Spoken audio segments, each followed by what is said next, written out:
Welcome to Nutrition Your Way. I'm your host, Cindi Stickle. This podcast is for those of you that finally want to have control over your own health and your family's health. This is for you if you don't know what to eat to help your chronic illness or even your child's ADHD. I will share with you how to easily swap out unhealthy ingredients in your food for healthier ingredients that won't make you sicker or affect your chronic illness. And yes, you can still eat your favorite foods. Other areas I will cover include how to remove toxins from your food and life, how to eliminate the overwhelm you have with your health, including how to read labels, meal plan and prep, and how to manage grocery shopping with ease. My goal is to make biohacking effortless. Hey everybody, welcome back to another episode of Nutrition Your Way, the podcast where we dive deep into evidence-based nutrition tailored for your unique needs. Again, I'm your host, Cindi Stickle. I am a certified menopause coach. I also am a certified nutritionist with 4 different certifications, including 2 in macronutrients. But what's most important is I'm also a postmenopausal woman myself, and I'm navigating this journey right alongside you. So today I'm going to tackle a topic close to my heart, optimizing protein intake to combat muscle loss and insulin resistance during and after menopause. So let's get real about what works based on science and personal experience. So as someone who's been through menopause and has come out the other side, I can tell you firsthand that this transition is about so much more than just hot flashes and mood swings. It's a total body revolution, and nutrition plays the starring role in how well we adapt. First, when I first entered perimenopause, I noticed changes in my body composition that frankly caught me off guard.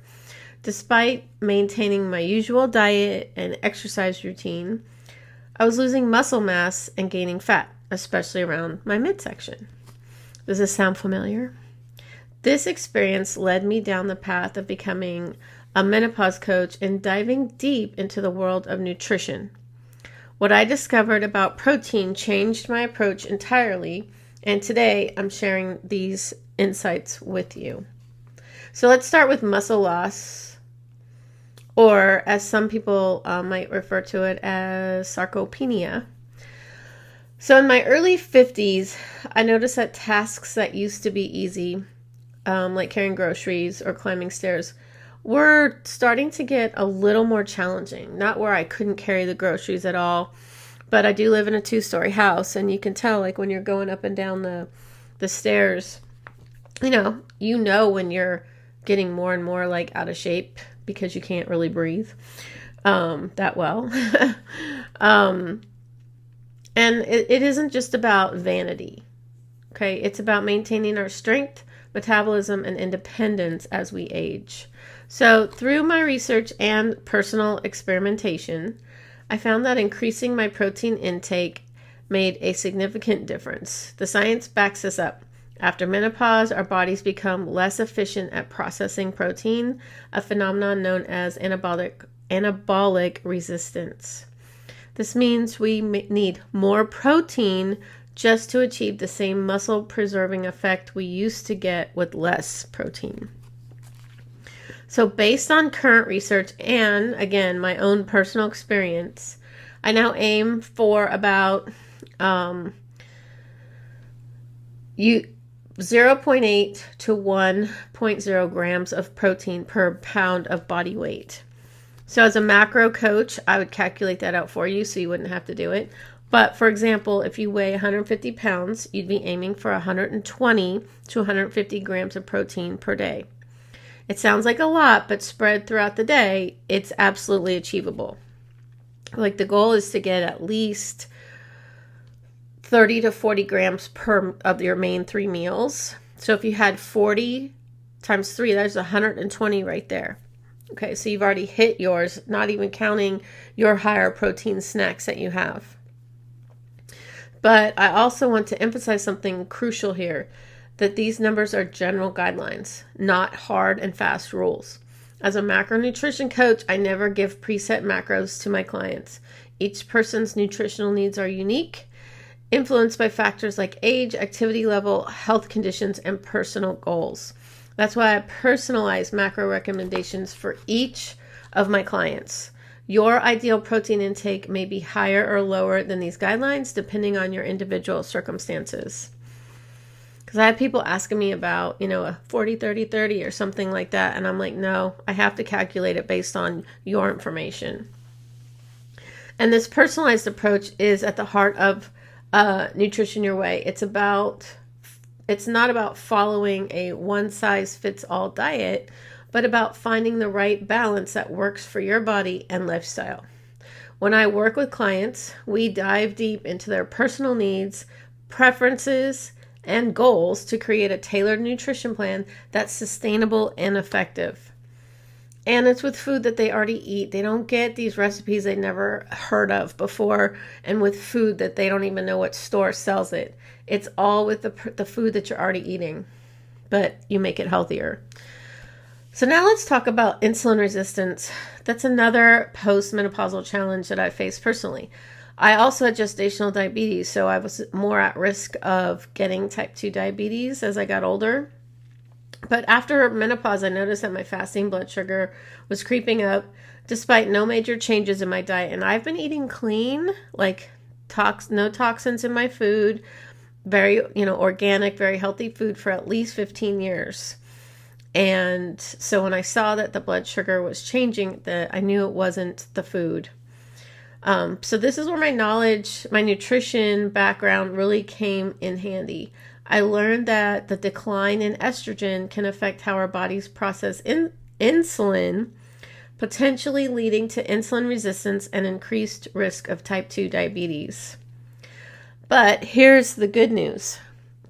Increasing my protein intake along with other dietary changes helped improve my insulin sensitivity.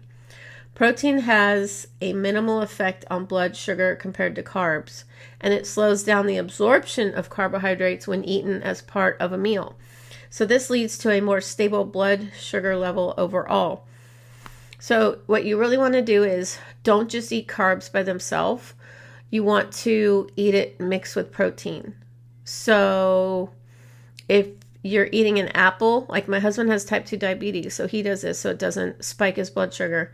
He'll eat an apple with peanut butter on it, or a banana, which I don't eat. I don't like bananas, and then he'll also eat peanut butter. Or like with nuts and an apple or something like that. But you need to balance the carbs with the protein so that those carbs do not spike your blood sugar and they are processed a lot slower. So here, let me share a typical day of protein intake for me based on my personal preferences and what works for my body. So for breakfast, I have a protein shake and I mix, it's 40 grams of protein. I do it every morning just because it's way easier to deal with anything. And I drink it like while I'm working out, my strength training, which I've talked about in another episode. So that's 40 grams of protein. Then a mid-morning snack sometimes is a hard-boiled egg and a small handful of almonds or pistachios, which is about 10 grams total. Lunch, large salad with grilled chicken breasts, so that's about 30 grams of protein. Afternoon snack, I don't really have an afternoon snack, but sometimes I do start to get a little hungry. So I'll have tuna mixed with like avocado on cucumber slices, and that's about 20 grams of protein. And then dinner, baked salmon with roasted vegetables, about 30 grams of protein. I also eat sweet potato french fries, so those are carbs too, but I'm mixing it with the protein, so they're fine. And then if you're hungry in the evening, turkey slices rolled with lettuce and tomato is another 15 grams of protein. So if you see you've divvied it up throughout the day, that gives you 145 grams of protein right there.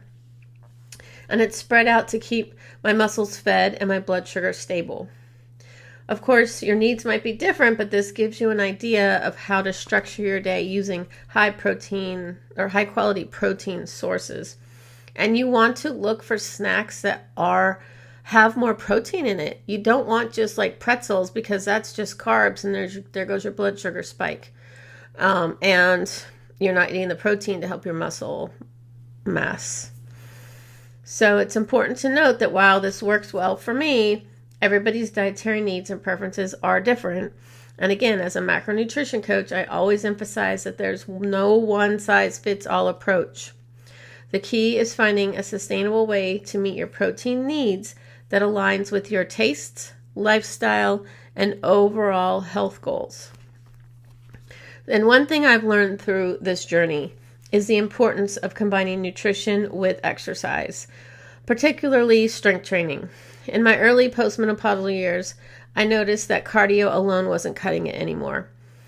I was on the treadmill like 30 minutes a day, between 5 and 7 days a week, and I was not losing weight whatsoever. Nothing was happening. But by adding resistance training 5 times a week, that has made a world of difference in maintaining my muscle mass, keeping my metabolism humming, and I have finally started losing weight. So, as we wrap up today's episode, I want to emphasize that while menopause presents challenges, it's also an opportunity to take charge of our health in new ways. By optimizing our protein intake, we're not just combating muscle loss and insulin resistance, we're setting ourselves up for a strong, vibrant postmenopausal life. So remember, the key takeaways are: aim for 0.8 to 1 gram of protein per pound of body weight. Spread your protein intake throughout the day. Combine your nutrition strategy with regular resistance training. And listen to your body and adjust as needed. It's all about finding what works for you. So I want to thank you for tuning in to Nutrition Your Way. I'm also excited that in future episodes, I will be talking about a natural activator that will activate your GLP-1 hormone in your body, because we all have that, and that is what is the make or break when it comes to weight loss. But this is all natural. It's 2 caplets and some powder, and it's all no pharmaceuticals, no nasty side effects. It's released in about 5 weeks. I cannot wait to try it, because I know it's going to work wonders with my menopause weight and then all my clients. So there'll be a link in the show notes if you want to get on my info list, so that as soon as I find out more information, I'll automatically be sending it to that list. So just add your name to that list. But again, if you found this information valuable, don't forget to subscribe, and please share this with other women that you know are struggling in menopause. Okay, so until next time, just remember that with the right nutrition knowledge, you have the power to thrive through menopause and beyond. And remember, I'm right there with you on this journey. So I will be in your headphones next week, and here's to our health. And as always, don't forget to subscribe so you can be notified when new episodes are released. And if you like what you hear, I would love for you to leave a review.